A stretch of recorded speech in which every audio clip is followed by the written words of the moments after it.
sanajan maneh balelo maksudna anu bener teu naon eta tadi henteu kok kitu tadi sabab dina agama ku ngadengekeun ge bakal menang ganjaran artina teh ulah waka maot maneh lamun maneh can salamet jiwana can salamet ragana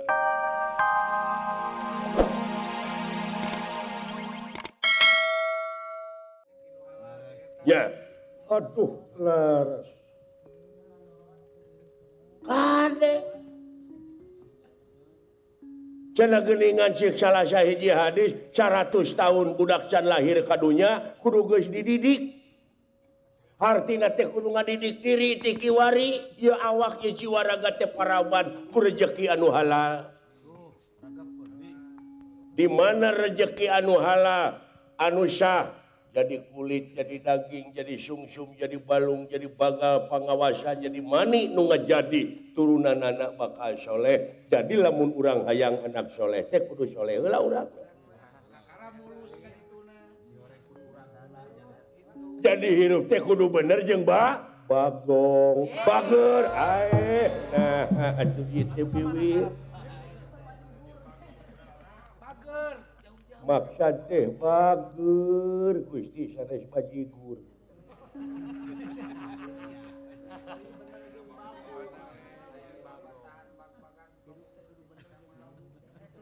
ieu teh nyarita teh dina bag-bagan Sukabumi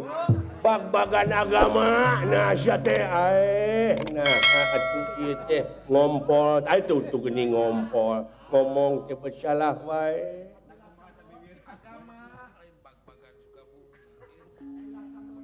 tuh tak itu kasih ya bisi hidup diparengkeun sabab ya negara teh ngabutuhkeun sumber daya manusia anu berkualitas anu handal ta ayeuna teh amat rek nyitak hidup bisi diparengkeun ke hidup jadi pamimpin bisi diparengkeun hidup muncul di tengah-tengah masyarakat kade cing hati-hati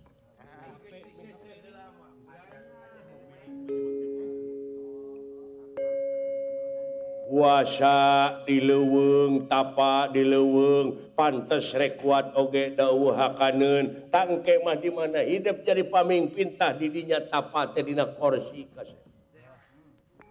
bakal datang rupa-rupa godaan boh ti luar boh ti jero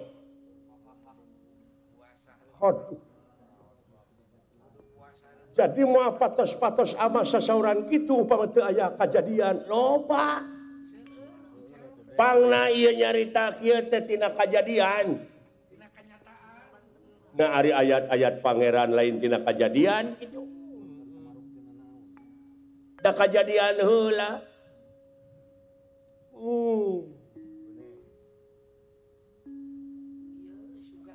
sabab batur ayeuna patorong-torong batur ayeuna ngeuneuk-ngeuneuk batur ayeuna nuar batur da manehna ge bakal kitu keneh teh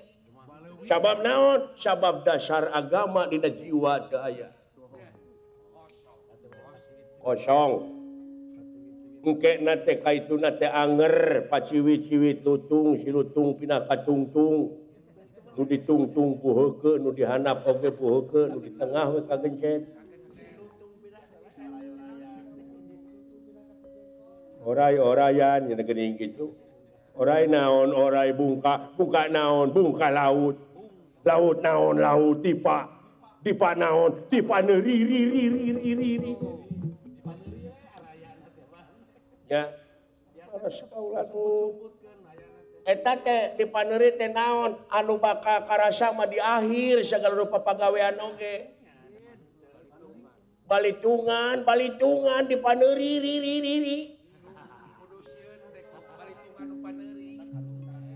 aduh matarati heula tati paneuri bakal karasana mah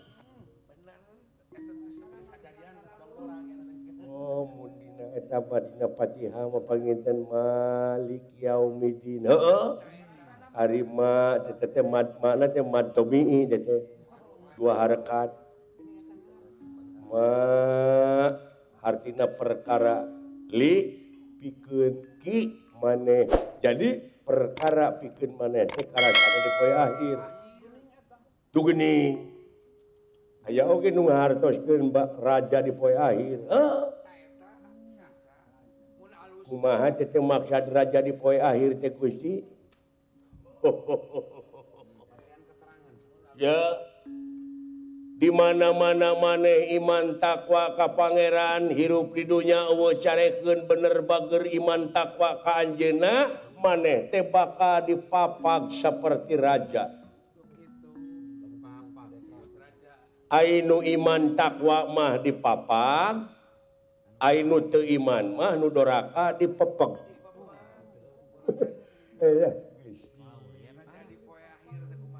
beda sakecapnya Gusti dipapag jeung dipepeg cak itu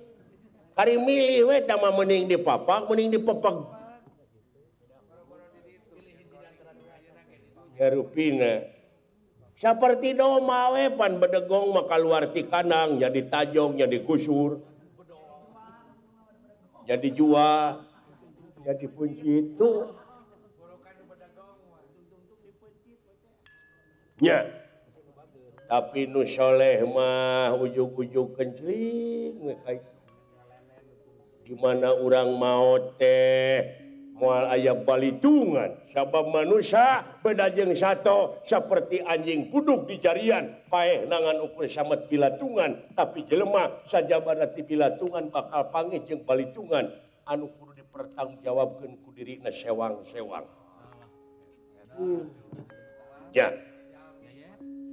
mudah-mudahan we atuh kaula nunak kitu bagja satadina kaula teh maguron di dieu teh sangsaya satengah hate ngaon sabab margina geuningan di dieu teh seuseurna teh wangsa buta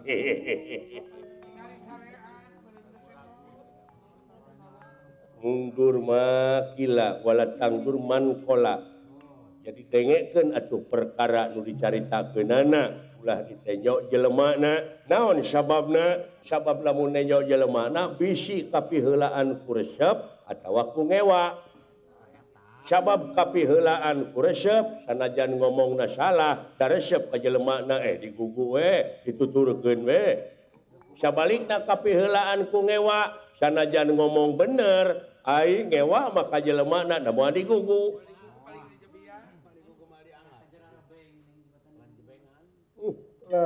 tuh sabab dua nana oge aya akibatna kapiheulaan ku resep aya akibatna kapiheulaan ku ngewa pon kitu deui di mana wae ti saha wae ilmu mah nu matak urang ulah geureuhan ka itu ka dieu oge komo ayeuna loba golongan itu loba golongan ieu loba partai itu loba partai ieu omat eta jiwa anjeun ulah rek terobsesi ulah kapangaruhan keun bae dan nu anjeunna wungkul kabeh oge jajadian anjeunna wungkul lalajoanan we sabab lamun engke hidup lalajo wungkul bari jeung tapakur bakal ebreh tanda-tanda keagungan anjeunna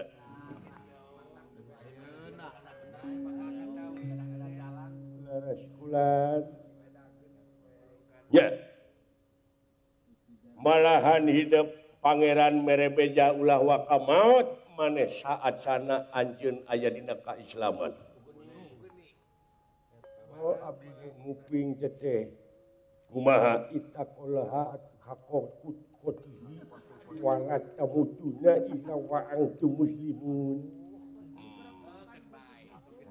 Sanajan maneh balelo maksudna anu bener teu naon. Eta tadi tengeh henteu kok kitu tadi teh.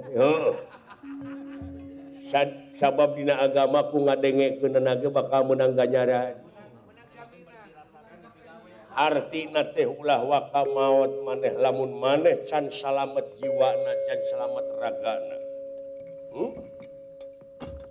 Oh eta bek pikir da lebar atuh keayaan kerdolim, keayaan kersyarakah, keayaan kermabok, keayaan kerjudi, tuluy maut, kaituna dalebar. Oh, eta teh panginten tadi teh dibebek. Dah. Dipepeg. Heeh, sanes dipapag. Eta ge dipapag ngan dipapagna ku dipepeg.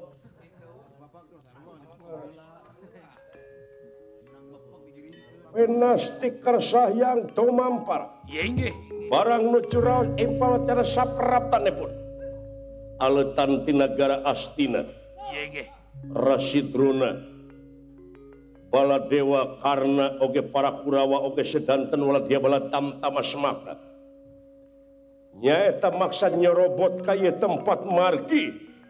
Beja pabeja-beja yang di pasantren teh nyebarkeun ilmu sesat. Sarak kenalan dia. Sampun doge. Ya.